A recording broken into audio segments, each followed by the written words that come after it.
Welcome to the Elements of Spirit readings for the week of August 7th, 2017. This is the reading for the element of Earth, which includes the sun signs of Capricorn, Taurus, and Virgo. If you haven't listened to the Ether readings, go back and check them out now. The Ether affirmation and read was interesting and fun this week. I only hold on to that which makes me lighter. I joyfully release all that weighs me down. I only hold on to that which makes me lighter. I joyfully release that which weighs me down. Combining that reading with whatever is about to come will give you the elements of spirit for the week.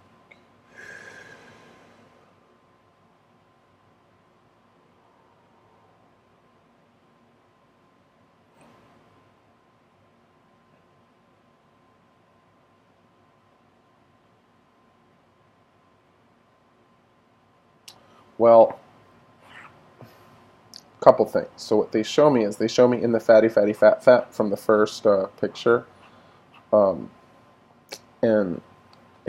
just sorry, with love. If anybody thick and juicy is watching today, I love you. I love your deliciousness. I have had a proud baby belly since the time I was an infant, and it's never gone away, and I love it. I've never wanted a six-pack.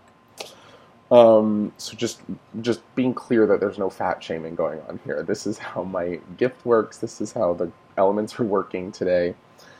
Earth element. They're saying you've got like a pit in your stomach, like a pit in the bottom of your stomach. Okay. This tells me that there's like second chakra stuff that predominantly you're working with right now, and I hear probably. I was just trying to hear something else, but that was all it was, like 17 times. Release to receive, release to receive, release to receive, release to receive, release to receive, release to receive, release to receive, release to receive, release to receive, release to receive, release to receive, release to receive, release to receive. I don't know if that was 17. But the idea is you guys have nothing to gain by trying to gain anything this week. And last week we gave you different reads for Virgo, Capricorn, and Taurus. But this week, it's actually everyone is the same, and we're saying release to receive, release to receive, release to receive.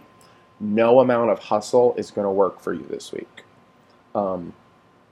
You will get more if you give more. You will be able to consume more if you replenish more. Really focus on letting it go, giving it away, and let me just see how that manifests for you. What does that mean for you guys? Because I hate it when people tell me to let stuff go. I'm a hoarder. I want to, if I ever have an album, I'm going to call it Love Hoarder. Okay.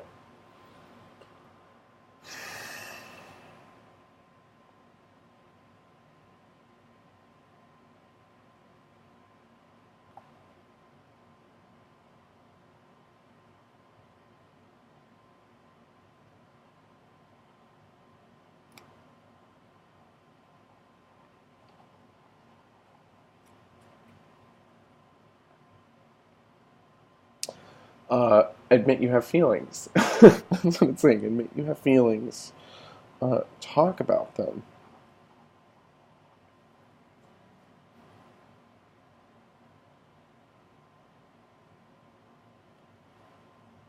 It just feels like what makes you sad. What makes you sad? What makes you hurt? I just feel like you're trying to push it away and push it down. And the idea here is you're not going to be able to let it go if you push it away and push it down. You have to... You got to touch this stone somehow.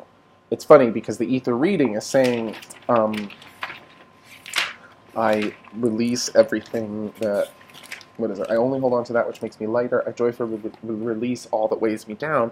But what's interesting about this is that in order to release that, you have to touch that. And then in order to take on something new, you have to release it. So we're going back to what came up in the ether reading, which was this sort of agrarian cycle between consumption and replenishment. And in this case, in order to, it feels like you're having trouble getting rid of this emotion, or moving on from this emotional content, or getting rid of it, getting rid of deeply emotional content that might be sexual, that might be financial, that might be creative, that just feels like trauma, and that feels like just sadness and heaviness and like not happy feelings, sadness, unhappiness. And the idea here is that you admit those things. You have to stir those things up, because what they're saying to me is that you have these moments of light, or these moments where it feels like you can get out of whatever this stew is, but you see that moment of light, that moment of escape, or that moment of release, and you don't take it, because it just seems to me like you're focusing more on the what makes you sad and the what makes you hurt than the light that it leads you to. You see what I mean? So it's like, if you don't admit that you're sad, then you can't find a way through it. If you do admit that you're sad, if you're like, I want to die, I'm so miserable, this is terrible, everything is awful, but the sun is shining.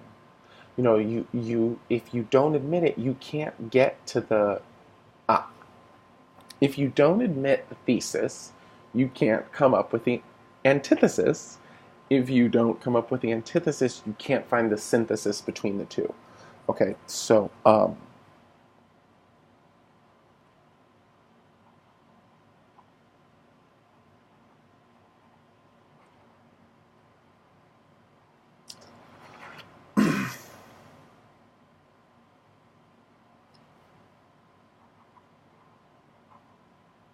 I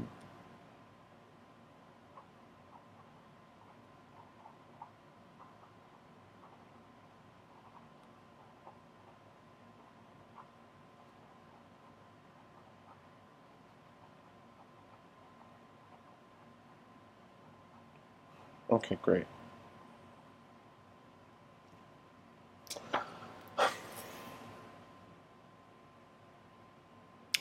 Here's your affirmation. I acknowledge the darkness to reveal the light. I choose the light. I choose the light. I acknowledge the darkness to reveal the light. I choose the light. I choose the light. So these are extreme words, not mine, channeled through, but it makes sense, because this makes sense of what I was trying to communicate to you. There's light and dark in everything. This sadness is accumulating and causing the fatty, fat, causing this flow between exchange and basic flow of exchange, between give and receive, between consumption and replenishment, to back up, to not work. Admitting you have the feelings, talking about them, what makes you sad, what makes you hurt, thesis, until you find the antithesis, all of this pain, there's a drop of light. If I mix that drop of light with all of this pain, it's not necessarily totally amazing, but it's better than when all I could see was the darkness without the light. And we're putting it in those stark terms because I've said to you guys before, I don't always think like great is the best standard. Like fine is better to me. Good is wonderful. Good is its own thing. Bad is its own thing. Okay is where I want to be. And so in this case, I acknowledge the darkness to reveal the light. I choose the light. I choose the light. I fight for the light. So at the end of the day, I try to tend towards more light, because usually the darkness is trying to pull me down. My own delusions, my own ego, my own inner voice, my own compulsive self-loathing streak. That's what I'm fighting against all the time, or that's what is to be transcended, I believe. But in this case, I acknowledge the darkness to reveal the light. I choose the light. I choose the light. Why? Because maybe when I try to only hold on to that which makes me lighter and joyfully release all that weighs me down, it's not exactly clear. Maybe this accumulation occurred because I didn't know which was which. So in this case, we're finding the light by starting with the dark. I acknowledge the darkness to reveal the light. I choose the light. I choose the light. This is a great one you can use this week if you get overwhelmed or overloaded by any super intense feelings of sadness or darkness. Again, you guys, if you're in an extreme state, please talk to someone, get some help. Um, um, uh, there's great tools out there for extremes like this. If you think you're having chemical reactions that are, if you're having reactions that you think are related to your biochemistry. But in this case, we're talking about a way of energetically processing sadness, which seems to not go away, without necessarily having to get rid of it. We are embracing it, acknowledging it. I acknowledge the darkness to reveal the light. I choose the light. I choose the light in order to say, I choose the light. I want to lighten up so that I can only hold on to things that lighten me and so that I can release everything that weighs me down. This process will clarify what those things are internally in the moment even. And remember, as with all of these affirmations and with these readings, you don't need them. If you just were to sit down for a moment and feel yourself and look at yourself, I do believe that these forces that are in the ether and in the air and earth and water and fire would get you to the place that you needed to be anyway. I just think we are facing so much stuff that tips, tools, tricks, shortcuts that help the universe, that help spirit to accomplish the work that it would be doing on you anyway, that help you to accomplish the work that would be going on through you anyway. When you use these tools, it speeds it up, not just so that you can have a great life, but so that you can be well enough to contribute and to support and to replenish instead of just consuming. To replenish, to replenish, to replenish. Enjoy replenishing yourself and the world. I will see you next week. Lots of love. Bye.